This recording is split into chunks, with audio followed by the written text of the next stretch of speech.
The existence of God can be proved in 5 ways. The first and more manifest way is the argument from motion. It is certain and evident to our senses that in the world some things are in motion. Now, whatever is moved by another, for nothing can be moved except it is in potentiality to that towards which it is moved, whereas a thing moves inasmuch as it is in act. For motion is nothing else than the reduction of something from potentiality to actuality. But nothing can be reduced from potentiality to actuality except by something in a state of actuality. Thus, that which is actually hot, as fire, makes wood, which is potentially hot, to be actually hot, and thereby moves and changes it.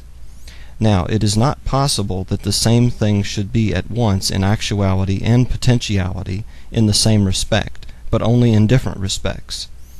For what is actually hot cannot simultaneously be potentially hot, but it is simultaneously potentially cold. It is therefore impossible that in the same respect and in the same way a thing should be both mover and moved, that is, that it should move itself. Therefore, whatever is moved must be moved by another. If that by which it is moved be itself moved, then this also must needs be moved by another, and that by another again.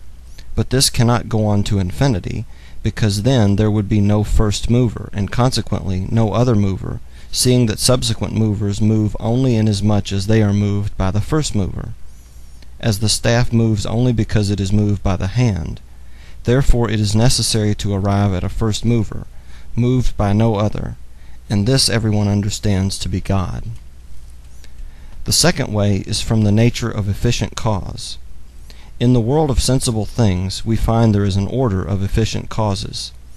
There is no case known, neither is it indeed possible, in which a thing is found to be the efficient cause of itself, for so it would be prior to itself, which is impossible.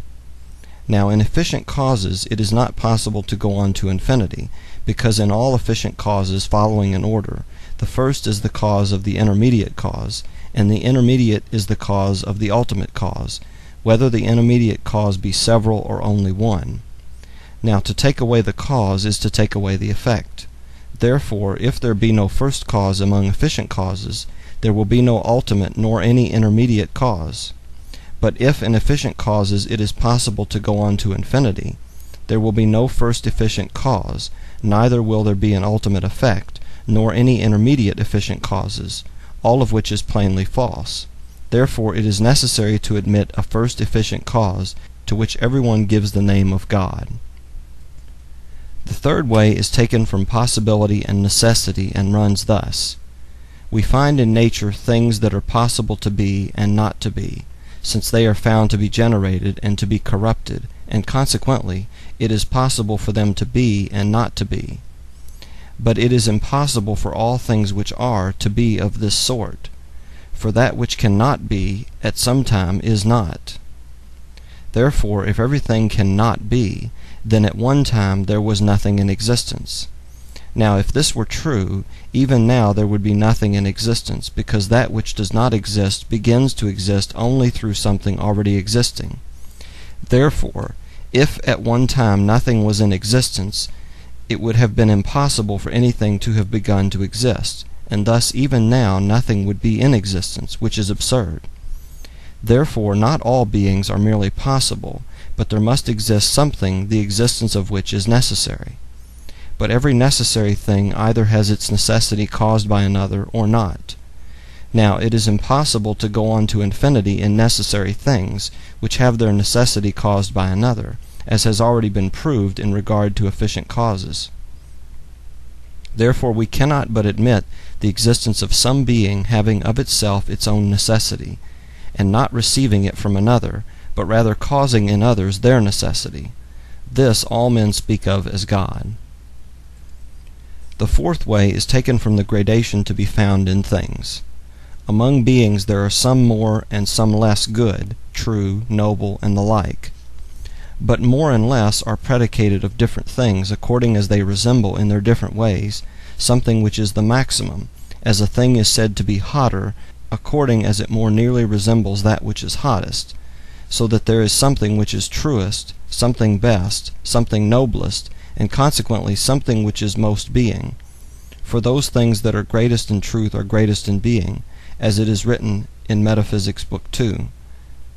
Now the maximum in any genus is the cause of all things in that genus, as fire, which is the maximum of heat, is the cause of all hot things, as is said in the same book. Therefore there must also be something which is to all beings the cause of their being, goodness, and every other perfection, and this we call God. The fifth way is taken from the governance of the world.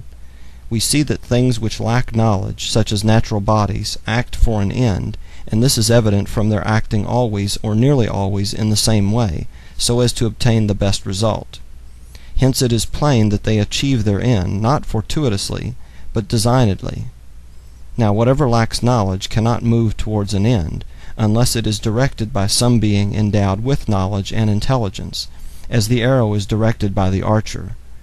Therefore some intelligent being exists by whom all natural things are directed to their end, and this being we call God.